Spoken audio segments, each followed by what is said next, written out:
iyo umuntu afise umugambi wari wo wose usaba uburyo arasaba ideni muri banki canke akarondera abandi bakorana uwo mugambi. Abakoresha rero muri kino gihe iri kiregeranya uburyo ibicishije kuba ubu ariko barakorana uwo mugambi abariko batanga uburyo nuko babona ko bazokungukira hamwe na Abakoresha group baranguye ico gikorwa cyo kubaka isoko nkuru ya Bujumbura. Agomba kumunganira kuri iki kibazo kijanye no kubaka hawo isoko nkuru ya Bujumbura. Twoza turamenyera ibikoresho bikenerwa kugira ngo tugire uwo mugambi wa zero nido pool. Ahantu shima kandi nezerwa ko ibikoresho bitari bike bimaze kuboneka nk'ikaburimbo amakonkase byose biramaze kuboneka. Rero abakoresha amabarabara borema mu minsi iri imbere ibikoresho bimaze kuboneka byose bizoca bitangura ibikorwa batangure kwidegemza mu kwinguruza. Ngaha muri quartier Rumonyi aho bavuga yuko iyo quartier iwabo itatunganijwe neza. Nivyo iyo quartier bari bayitunganije ku buryo bubayabaye ariko no humuriza bene gihugu muri ico gice ca Rumonyi ko mu mugambi uno mwaka muri mu mafaranga atekanijwe muri uyu mwaka ico gice kizoba viabilize. Ayo mabarabara azocibwa maze baronke ikartie isa neza.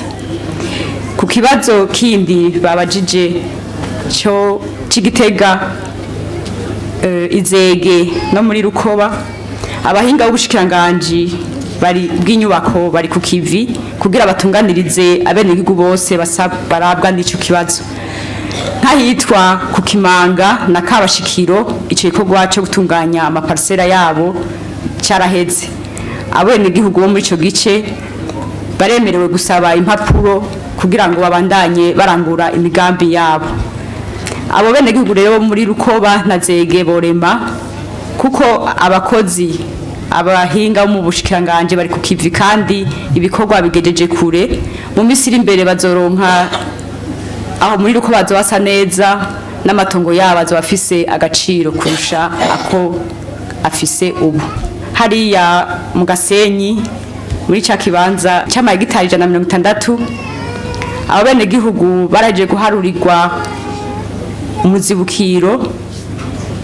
Leta rero irikikora ibishoboka byose kugira ngo uwo muzibukiro bawushikirizwe ndetse hariho uburyo bwatekanijwe muri no mwaka amafaranga abo benegihugu bazoshikirizwa. Tugasaba rero abatazoshikirwa kuko n'amafaranga yibanze hari abazoshikirwa mu misi yindiri imbere ko nabone borema ko ikibazo cabo kizwi umuzibukiro w'abazoronka. Murakoze. Abafise amatongo nabo muri Kizingwe bihara ibyabo by'ubobo bigeze he? Abafise amatongo muri Kizingwe bihara nawe nyene iki kibazo kirazwi kandi cyo kirakorerwa ko n'inguvu nyinshi borema bakarindira kugira ngo baze baronke amatongo atagira amatati haho bazokwigina neza barose amatongo yabo atangorane zirimwo.